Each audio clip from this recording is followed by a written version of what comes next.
Wow. Yeah, that's so fascinating. You talk about this a lot in the Are We Carnivores paper that you wrote, and you cite several different things as evidence that we were definitely carnivore, like weaning, smaller fat cells, I think is very interesting. The stomach acidity, you make a point there. Things like endurance running. We all know that humans are very good at endurance running. We can, with other animals, it seems like there is a curve where they're really efficient. Some animals are faster, but they're not very good, moving slowly, and vice versa. And with humans, it's more of a flat line. Like we can walk, we can jog, we can trot, we can run, we can sprint, we can do all those different things, which is super interesting. We also have, these arms and thumbs, and we can throw things, which is amazing. And all of that is evidence to say that we did not evolve getting a main portion of our diet from plants. It had to be animals. Yeah. No, there are a lot of evidence, really. I mean, and there are very few evidence against it.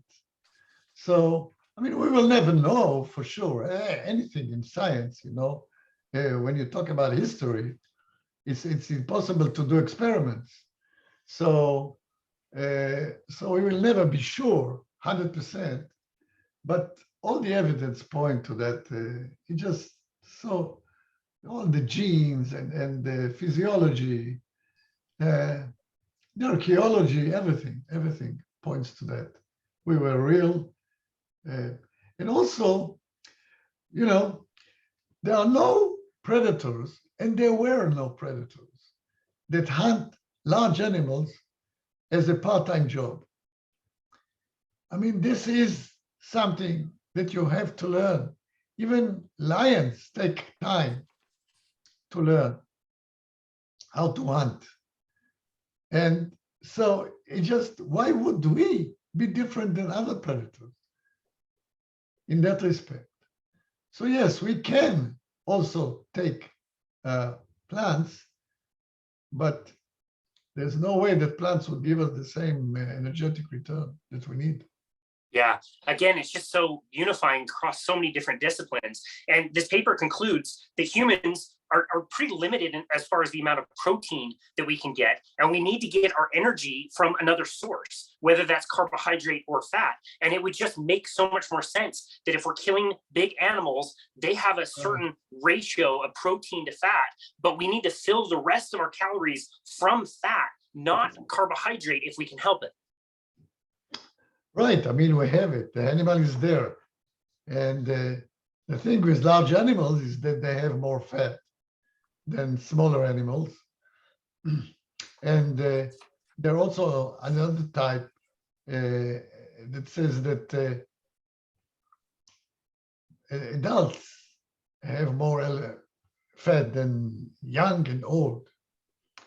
Now, hunting adults is the most surprising behavior that you can have from a predator. Just concentrating on adults. I mean, so lion hunts like the population because he is an ambush hunter. Wolf is a corseal. Yeah, the one that runs. Corseal? Yeah, forgot how to say the name. Anyway, he hunts the old and the young because they don't run that fast. So he can get them. Humans concentrate on hunting the most dangerous, fastest, most alert, most experienced animal. So, I mean, age group. And that just doesn't make sense unless there's a very good reason for it. And the reason that I could think of is fat. It's just that they have more fat. Normally. Wow. Yeah. Wow. That's so interesting. And it seems very likely that we were the ones that caused all these animals to go extinct, correct? I mean, if we were not very likely being very careful, we could very easily overhunt them, or if we were taking the biggest animals, that could have been the females who could have been the ones reproducing. And now I think a lot of people understand with hunting there's a lot of limitations. You can only hunt certain animals certain times of the year, but back then all these big animals are everywhere. It's open season basically for all of them, and we probably did ourselves a disservice by overhunting them. Yeah, it just so happened that we concentrated on animals that are that they are sensitive in this respect. Large animals, you know, it takes an elephant like 6 or 7 or even more years to become sexually mature. So the whole turnover is very, very slow. It's not like cockroaches, you know. And as you said, you know, when you go after the females, the adult females are the ones that are supposed to contribute to the growth of the population, and these are your target. Yeah, it just so happened. I mean, humans didn't mean to get them extinct. It just so happened that they specialized on them because of the fat, of the need for fat.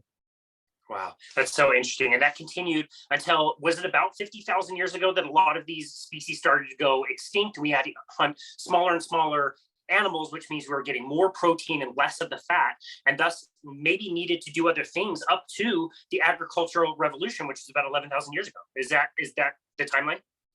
Almost, but I'm recently finding, and we published one paper about it, and we will publish another one, that actually that decline in prey size started much earlier, maybe 600,000 years ago.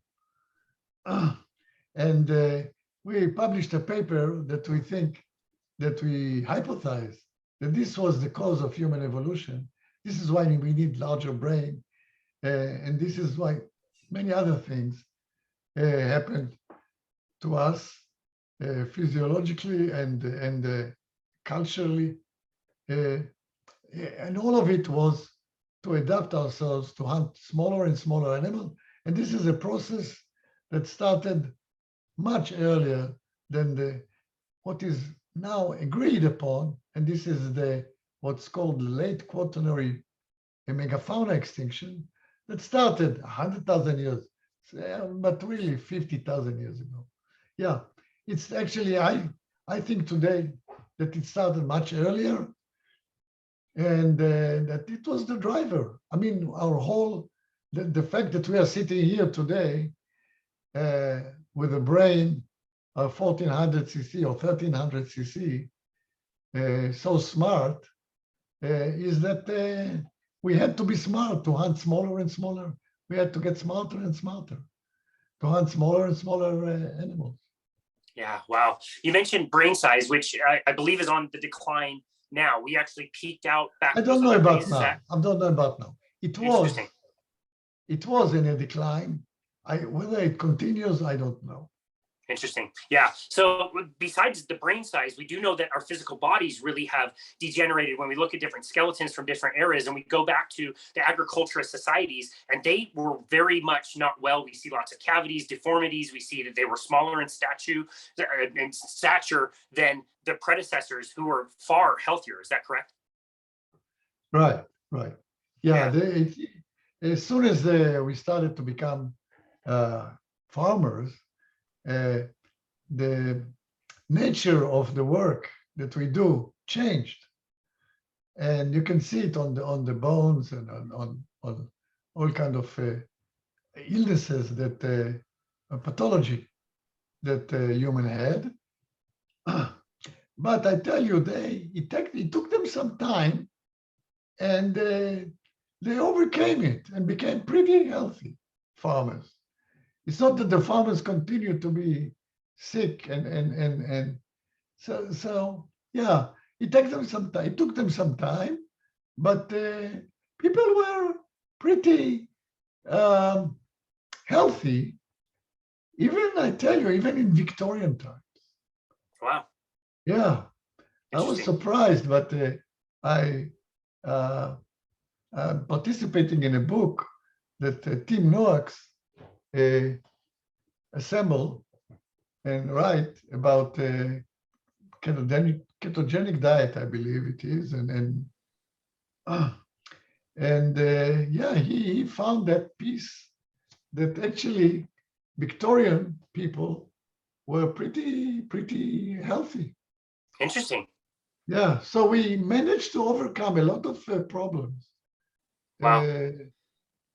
naturally, I mean, without medicine. Yeah, that's so interesting. And so maybe what we have today, many of the problems today, you don't need to go back 2 million years to find out what the problem is. Like, you know, like pulfa oil, okay? I mean, they became popular, what, 50 years ago?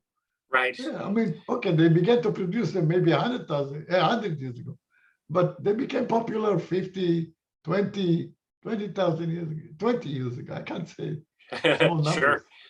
Yeah. I find it difficult to say small numbers, but 20 years ago. So the mismatch is important, but it may have happened, very close to our life.